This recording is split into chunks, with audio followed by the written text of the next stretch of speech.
This is Keep On Cookin', a podcast dedicated to plant-based cookbooks, created, produced, and hosted by a cookbook lover for cookbook lovers. This podcast features interviews with the authors themselves, giving you a behind-the-scenes look at the stories behind the recipes. Here to bring you your weekly dose of culinary inspiration. So grab a cookbook and keep on cooking.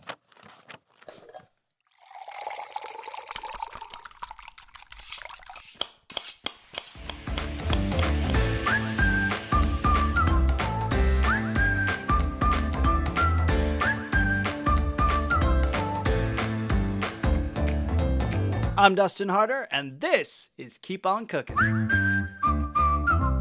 I'm really excited about our guest today. It's Chad Sarno of, Wicked Healthy Foods, or Wicked Food Kitchen, rather, and the Wicked Healthy Cookbook and Good Catch Foods. He's just awesome. I've really loved this guy for a long time. Chad Sarno is the co-founder of Wicked Healthy, a thriving, mission-driven online community that focuses on culinary education, consulting, innovation, training, and product development for manufacturers, retailers, and food service outlets. Chad is also the co-founder and VP of Culinary for the plant-based seafood company Good Catch Foods, which offers a line of seafood without sacrifice, now available in stores.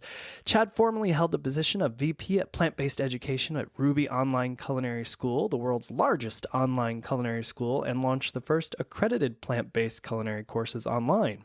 Internationally, Chad has launched a boutique plant-based restaurant brand throughout Europe in Istanbul, London, and Munich, and has consulted on restaurant launches globally.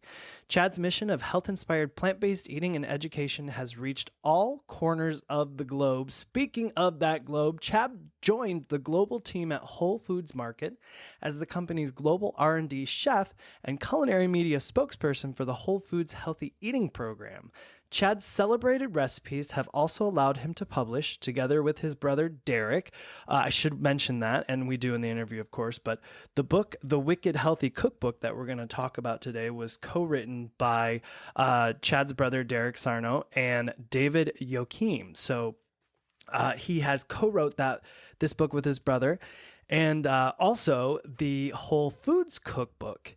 He has served as contributing author to more than 10 health-related books, including New York Times best-selling The Conscious Cook and co-author of the best-selling Crazy Sexy Kitchen with Chris Carr. That was one of my first cookbooks in my vegan cookbook collection when I was looking at the whole food plant-based side of it all. It's a fantastic addition to any cookbook collection. That's the Crazy Sexy Kitchen with Chris Carr. You'll see Chad and Chris are both on the cover of it. Over the years, he has been a guest on dozens of morning shows and food-focused programs on national and international television and radio. Chad has been featured and quoted in numerous media outlets ranging from CNN, NBC, Bloomberg, the New York Times, and The Guardian, and has been contributing author for publications such as Veg News, Men's Health, Self, Shape, and Prevention magazine. I have been a super fan of Chad's and of this book, The Wicked Healthy Cookbook, ever since it came out in 2018. If you haven't seen it, look it up. The cover is so fetching, I must say. It is a really cool photo of a meat cleaver essentially being held over some beets with basically beet juice everywhere and a tatted arm holding it. It's just cool, y'all. It's just cool. And let's get into it. Why not? Here he is to talk about the Wicked Healthy Cookbook. It's Chad Sarno. Please welcome to Keep On Cookin', a seasoned plant pusher. He's got the good catch on Wicked Healthy Foods. It's Chad Sarno. Thanks for being here. Hey, Dustin. How are you, man? I'm doing very, very well. Let's get into your icebreaker question. What is a song recently, or one that maybe always, a song that's stuck in your head often or recently stuck in your head?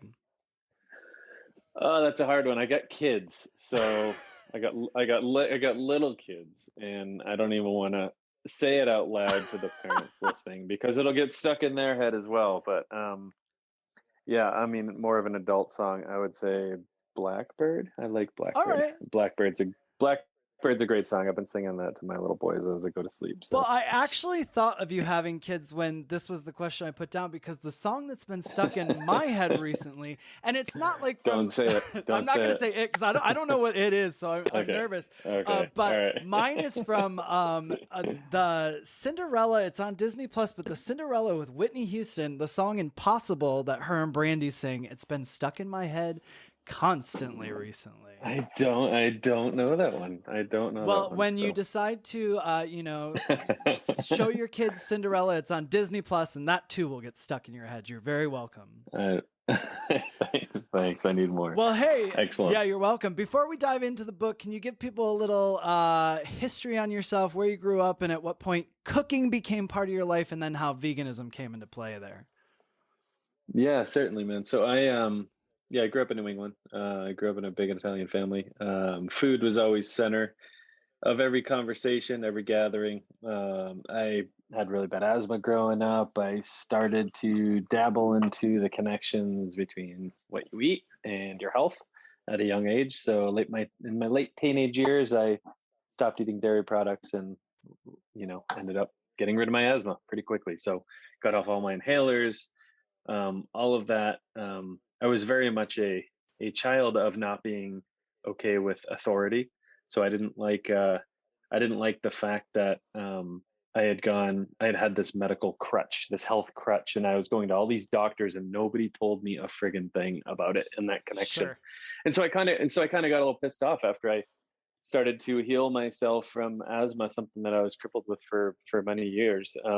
And just the simplicity of stopping to eat dairy products, made it go away. And so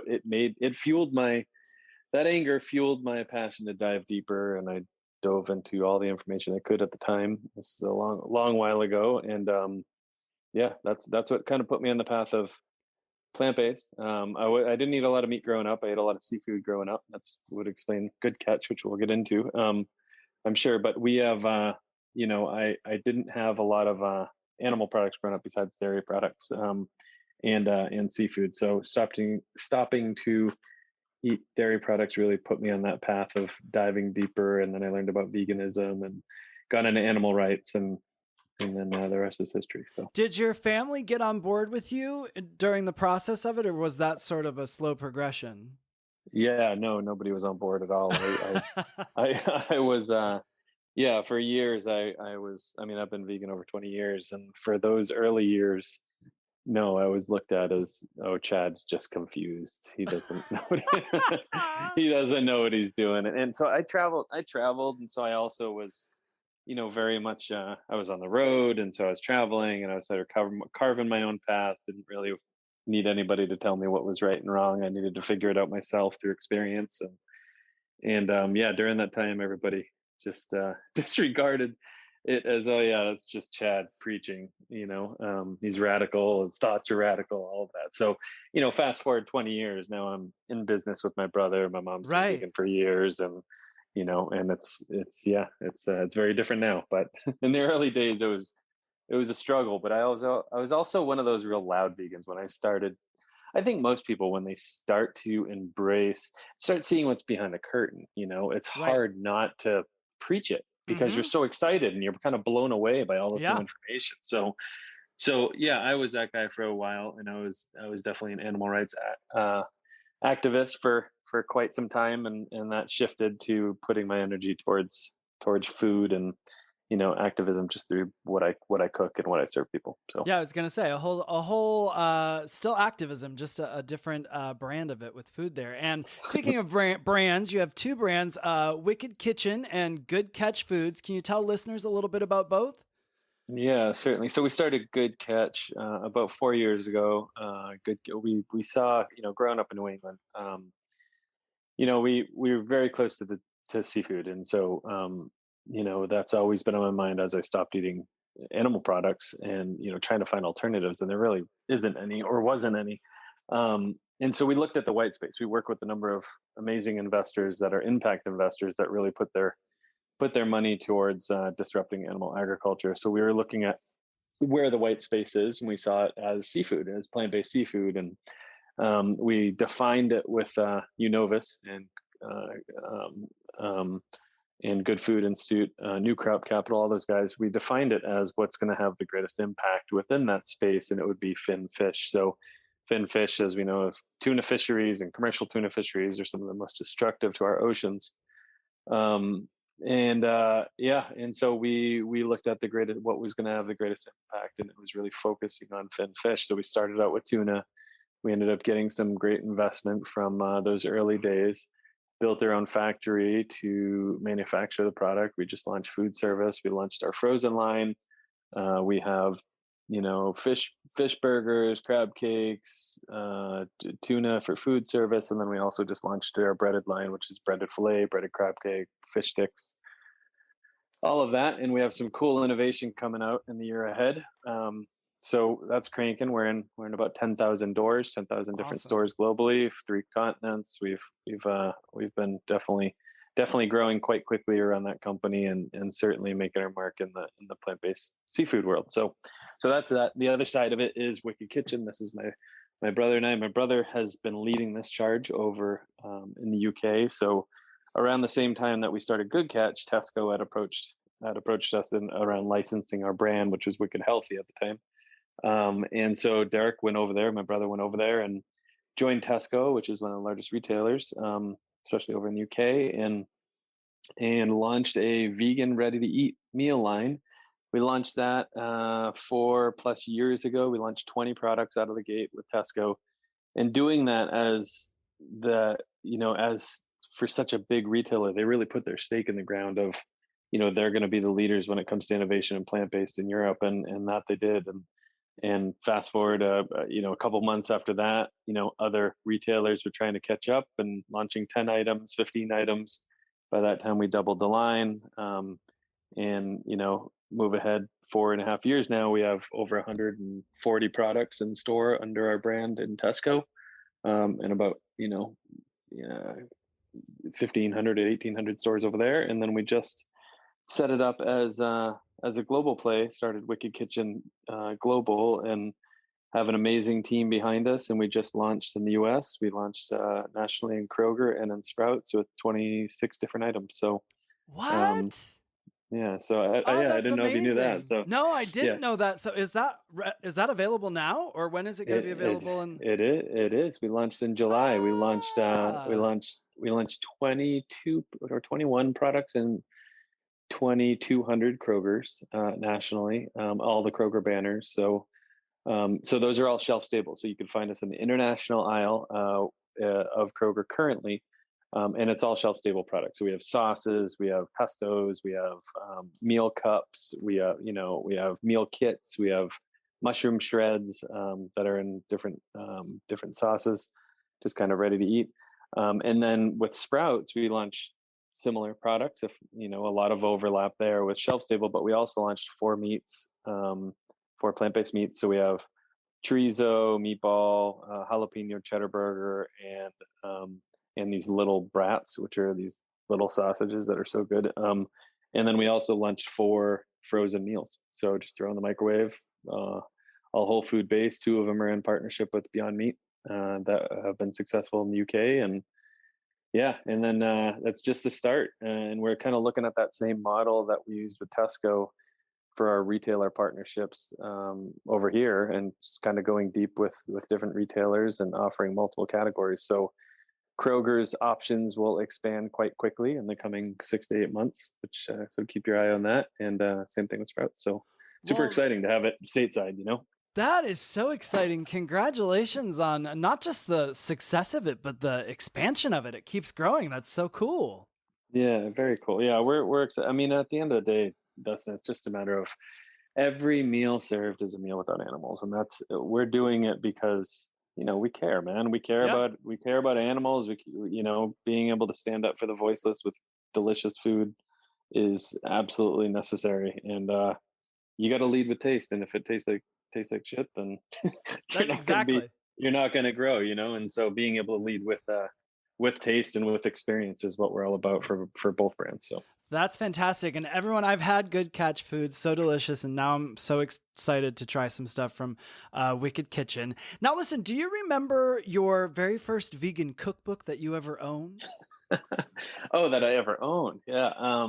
Yes, I do. The farm cookbook, that dates me. It is still to date one of the best cookbooks that's ever been produced. It's called the Farm Cookbook, and it's like when I started getting into veganism 20 odd years ago. I mean, it's a book that was put out in the 70s, and it was from the farm down in Tennessee. It's Is it the one commune. that's got like a rainbow sort of cover? Total, Okay. totally. It's got like, yeah, it's hand drawn. Everything, all the pictures in it are hand drawn. It's pretty awesome. Yeah, you're But some not of the the first person to give this answer. That's why I was like, I feel like someone else said this and they were talking about the cover. Yeah, no, it's like it's one of the best. I mean, the just classic. I mean, it's tofu and tempeh, and they do seitan in there, but like classic tofu salad and fried tofu sandwiches and lentil loaves, like all the old school vegan stuff that, wouldn't probably sell well at most restaurants these days. But man, that's what turned me on to nutritional ease for the first time, and Sure. using wheat gluten, and the rinsing method of seitan. Like Right. it's just such a badass book. That The Farm and Living the Good Life from Helen and Scott Nearing are two of my favorite all-time sort of old school books that really shaped my path over the years. Living the Good Life. That's a new one I haven't heard about, Yeah, so I'll have to look that one up yeah, as well. it's not a cookbook. It's more of just living off grid. But Okay. I was given those around the same time, and it definitely impacted me greatly. All right. Well, then I'll have to look that other one up as well. And when we're looking at the Wicked Healthy Cookbook, you have two co-authors, one of which is your brother. Give a shout out to your co-authors and tell us how it was writing a book with your brother as well. Yeah. So my brother and I, Derek and I, we work really well together because we have an ocean between us, first of all, but he's based over in the UK. I'm here. But no, it's just where we share the same path, and we lead with compassion with everything that we're doing and all of our projects that we work on. And it's important to keep that in mind, and working with a sibling. A lot of people are probably terrified to even go that route, and you hear of these horror stories of getting a family with business. But we stay in our lane, and I mean, he's kicks ass at what he does, and we both keep each other in check. And we can be blunt enough with each other that we keep each other our egos in check, which is important. Between that and being always reminded of why we're doing what we're doing is certainly keeps ourselves in check. So so being in business with Derek has been amazing. He's high respect for my brother, and as a chef, and just as a human that I care a lot about. But yeah, and then our other co-author is David Joachim. He is now with Wicked, which is amazing, on a full-time basis. He does all the writing and all of our editorial work, but he is an incredible cookbook author. He's written over 50 cookbooks. Wow. And so he basically wrote our book. He wrote almost the entire book. We did the recipes, obviously. Sure. We created the recipes and all that, but he, it's like a 3-year process, man, that he would interview both Derek and I together and separately every week for, year and a half, 2 years. Wow. And questions would build on questions, and he got our tone right, and the way we speak correct, and he wrote it, and he's a badass writer. And That's great. Yeah. So I love it. Well, and it definitely, it is a labor of love. You can tell in this book. The Wicked Healthy Cookbook, Free from Animals, starts off with a bang with a foreword from the talented Woody Harrelson, in which he states, "This whole book is basically the blueprint for treating yourself right, enjoying everything you eat, and having a positive impact on the world around you." I can't think of a better endorsement than that. This moves into an introduction about eating wicked healthy, and then also a section on fundamentals of what to stock your pantry up with to cook with success. This book is very educational from the ground up. It's more than just a collection of recipes.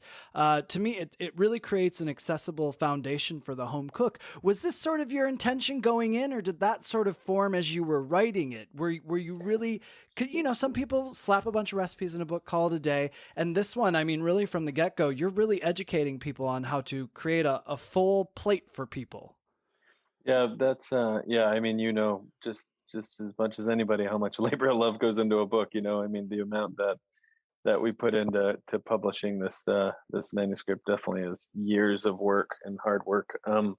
But yeah, I mean, from early on when we were writing the original treatment, what it would look like is we wanted something that was going to be a sort of a timeless resource with plant-based, and our philosophy, and both of us at this time, this book comes out of our roles at Whole Foods Market. So I led the health eating program from an education standpoint, and so I was doing all the public facing work and working with different doctors and physicians and translating this very strict, rigid diet to the public. And my brother was the one that was translating it behind the scenes to prepared foods and all that.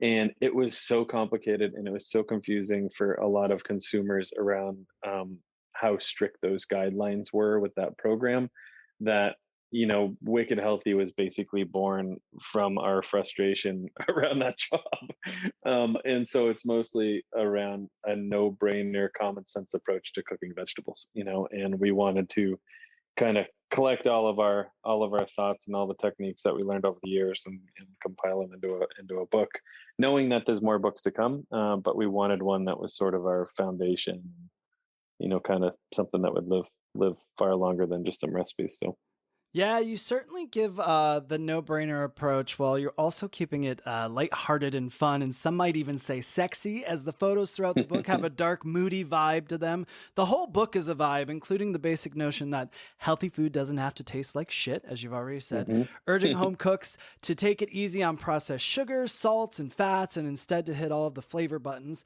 The notion of this with sugar, salts, and fats, have you always been in this mindset, or is this something that has grown over time in your progression working with food? Yeah, I mean, that's it's something that I've been an educator for years when it comes to culinary education.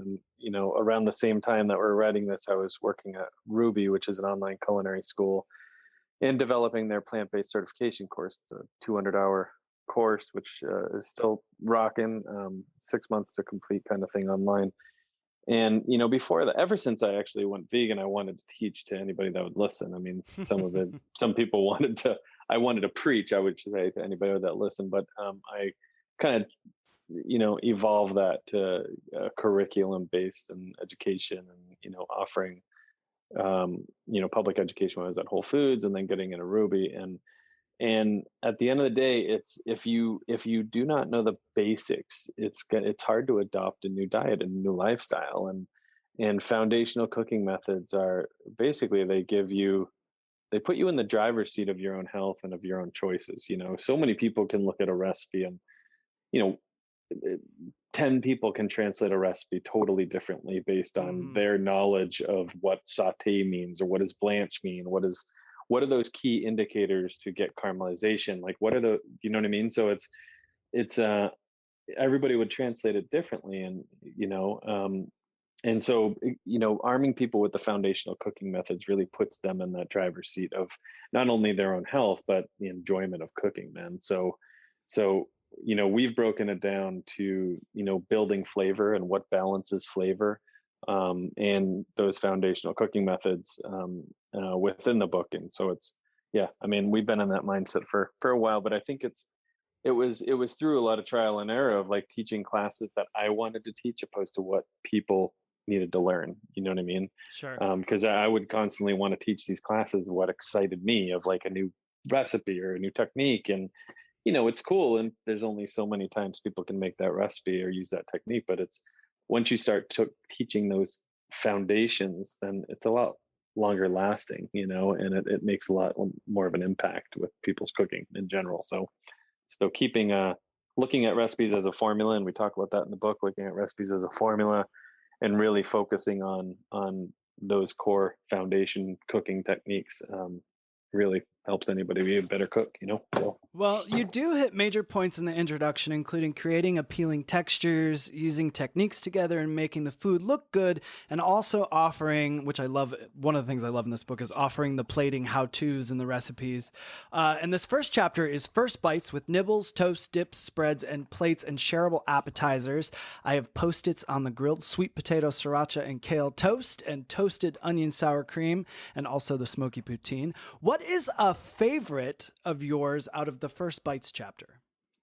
Dumplings, without a doubt.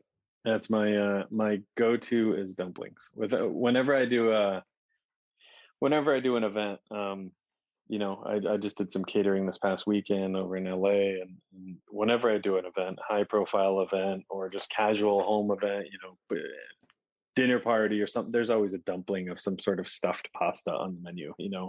Stuffed pasta is one of those dishes that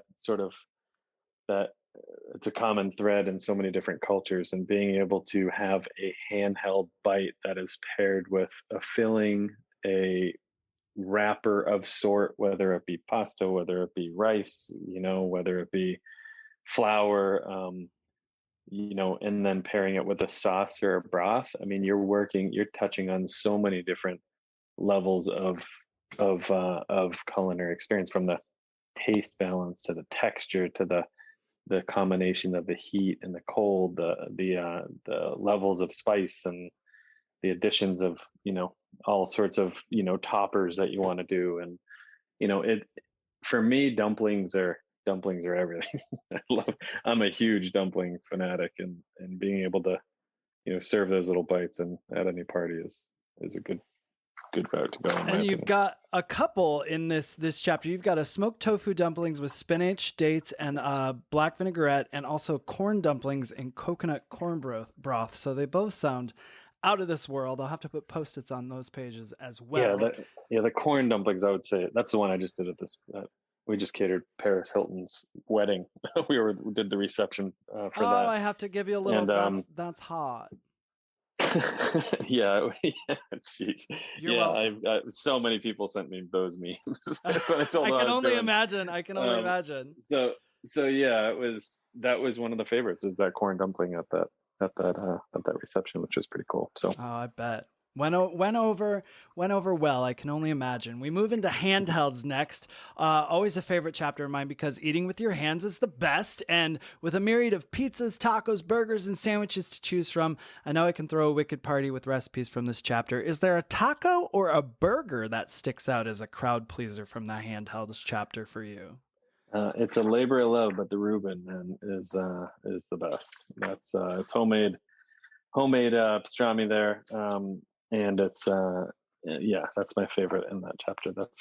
So you get the corn dumplings in the first chapter, you get that Reuben with homemade pastrami and the seitan pastrami in there, and loaded up with fried onions and a Thousand Island and some vegan cheese, sauerkraut. It's so good.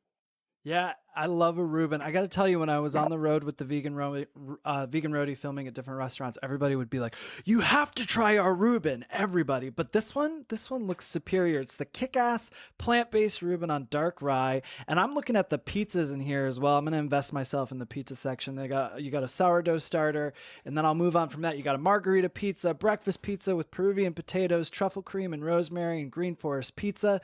But I'm also looking at this grilled almond butter, chocolate, and raspberry sandwich. I'm going to say it again for you listeners. Grilled almond butter, chocolate, and raspberry sandwich. It sounds too good to pass up. That's a good one. That's good. That's one for the kids. Right, exactly. And I'm always a kid at heart, so I'm here for it. The bowls chapter is next. Is there a bowl from here you might recommend to our listeners who just picked up the book? They're looking for something to make. What's a bowl they can turn to right away? Yeah, one of those recipes in there. I mean, this goes back to some of my travels. I was over in the Philippines for years, and I worked with some incredible Thai chefs and Filipino chefs. And one of the dishes in there is a banana blossom with coconut chili.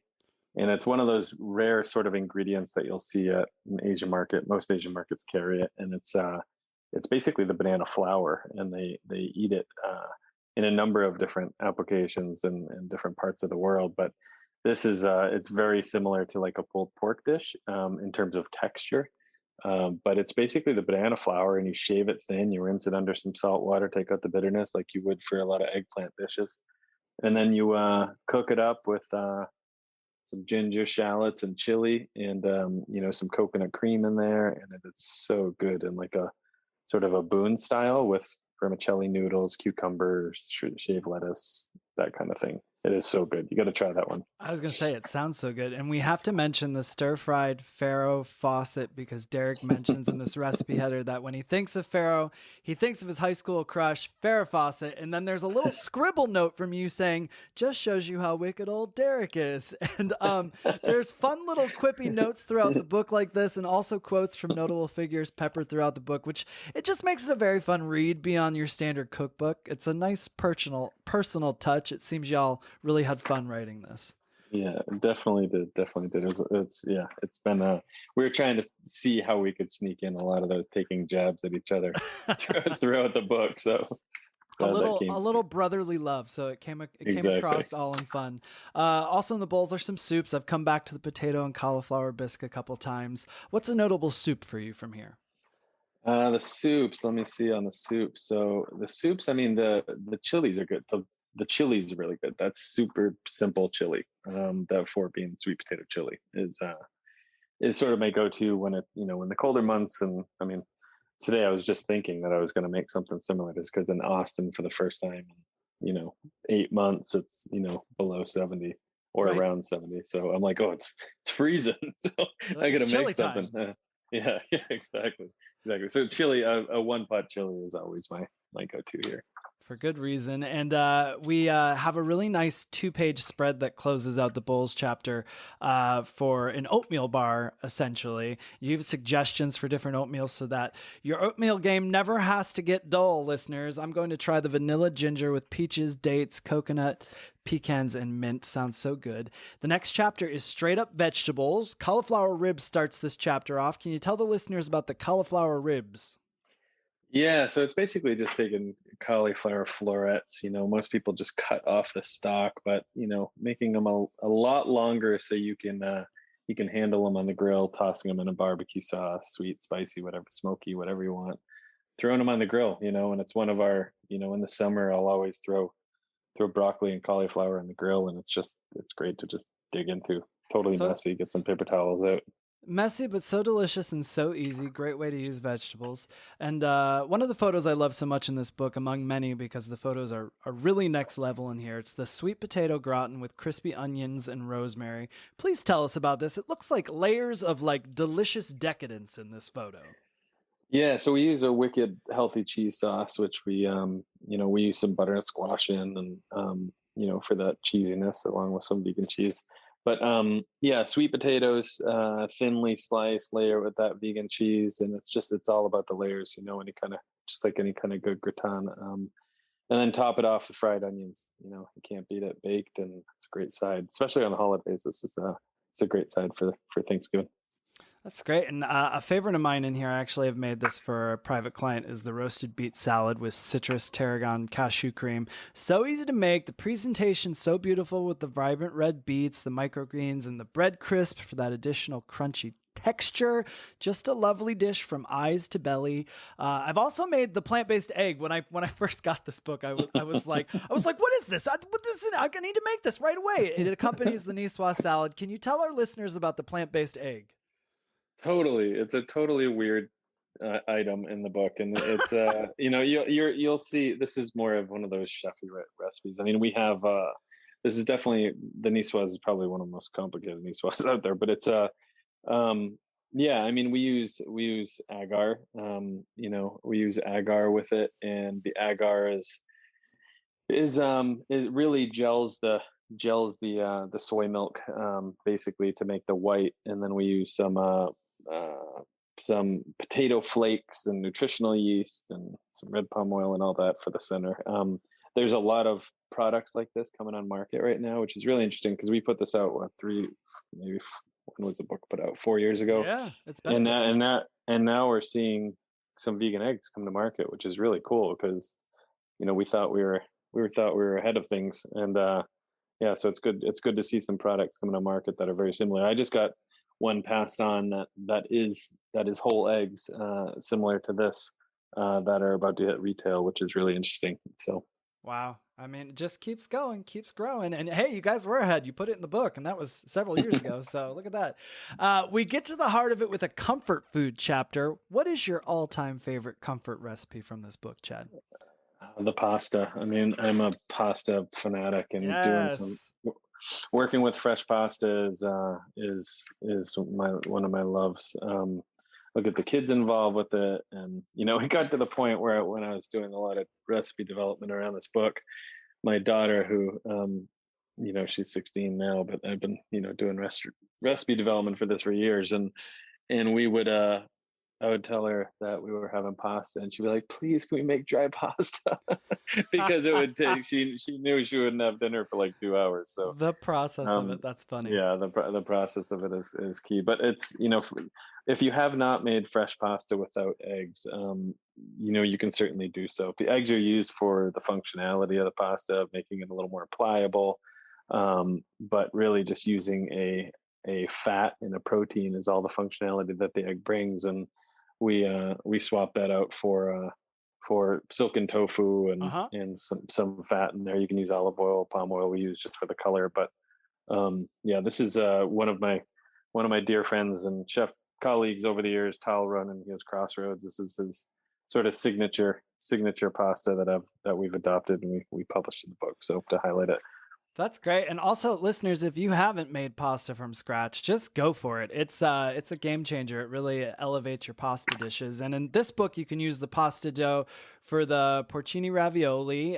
What other recipes can you use it on in this book? Well, in this book in particular, I mean, you could do the porcini, but we have a ton of recipes.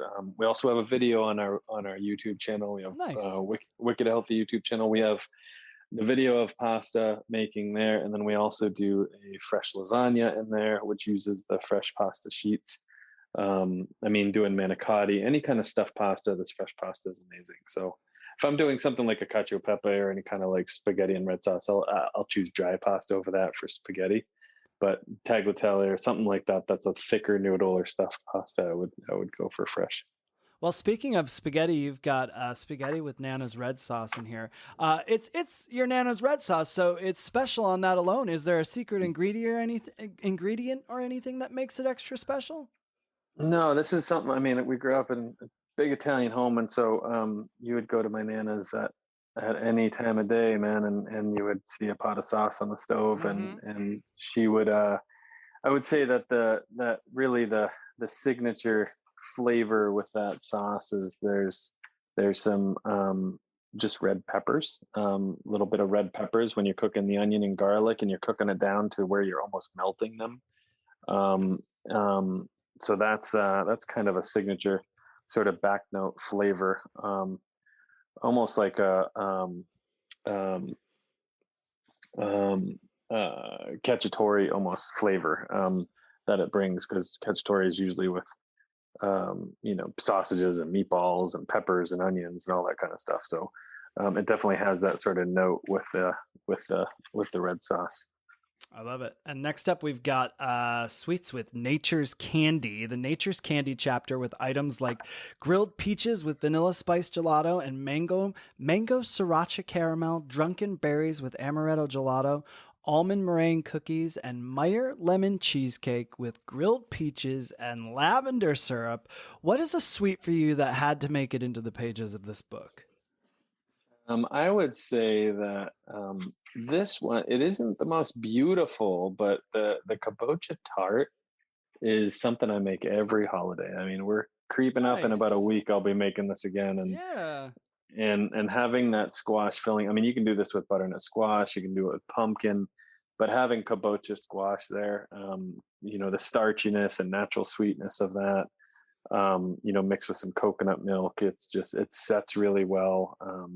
And so what we'll do is, rather than I'll make this and then I'll just kind of scoop it out and put it on some of that almond crumble, like a salty, sweet, spicy sort of almond crumble, finish it with a super rich espresso syrup. It's an awesome, really great holiday dessert.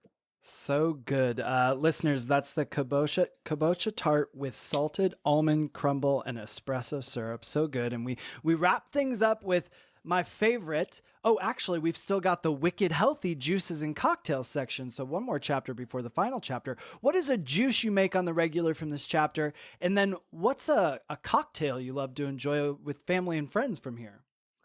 Yeah, I mean, just a straight up green juice. That cucumber, celery, green apple kale Mm-hmm. is a staple that we like to push with our kids, and also just it just makes it's feel good juice for sure. So I've really and found a then love of celery juice in my as I've gotten older. I really do love celery juice.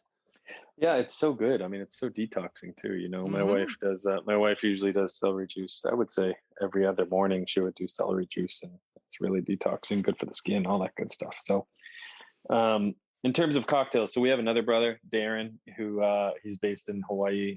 He came in for the shoot. He's a mixologist and just a genius around infusions. And so, with past restaurants, I've had bars that really focused on infusions when it comes to infusing different spirits with fresh herbs and spices and dried fruits and all that. And so we really highlight that in the cocktail section here. So I would say that out of all of these, what I did most recently, I mean, the Sazerac is amazing just because I love a good whiskey drink. But infusing that Sazerac with star anise and fresh vanilla bean is definitely a delicious cocktail right there. Also, we call it the stubborn ass, but it's basically a take on a Moscow Mule, but Okay. we use Thai basil infused vodka. We make a fresh lemongrass syrup rather than just a straight sugar syrup that they usually use. Ginger beer, citrus bitters. It's really nice too. All right. Well, this book was a family affair altogether then. Yeah, it definitely is. With our Nana's recipe in there, my mom did a lot of testing for a lot of the recipes, Oh, a that's bunch of the recipes. awesome. I even call her out. Mimi's dressing is on one of that's what my Okay. kids call my mom, but it's on one of the salads. That's our staple at our house. So Oh, that's great. Well, how many siblings do you have? two brothers, Okay. two All right. So brothers. they Yeah. both got involved here a little bit. Well, now we're at what is my favorite chapter because it's got sauces. It's the sauce and basics chapter with everything you need from wicked healthy cheese sauce.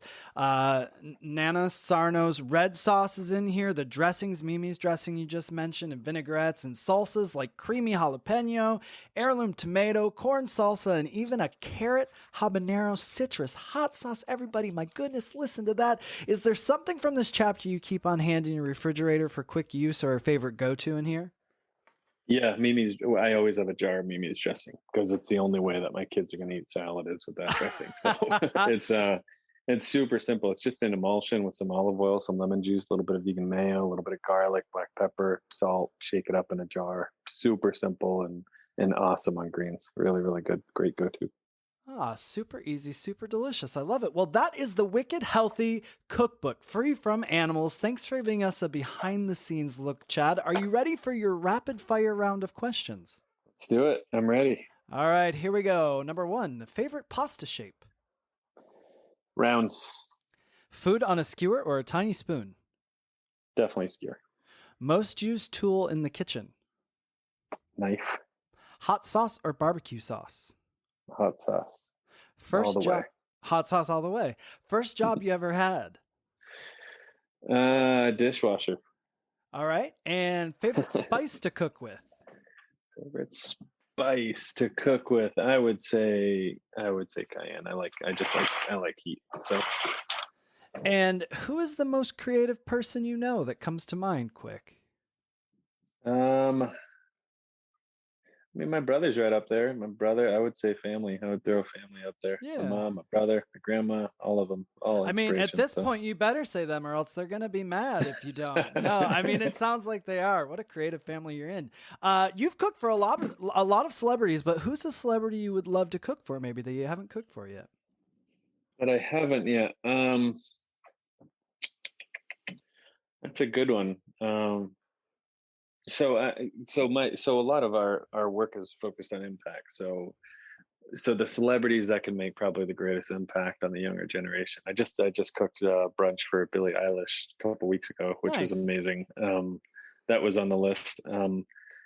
Yeah, I would. Yeah, that's a good one to think about. Good one to think about. So, But a celebrity that'll make an impact, so I can get on board yeah, with that. yeah. A show, is there a show that you binge watch during quarantine? That I binge watched. Let's see. I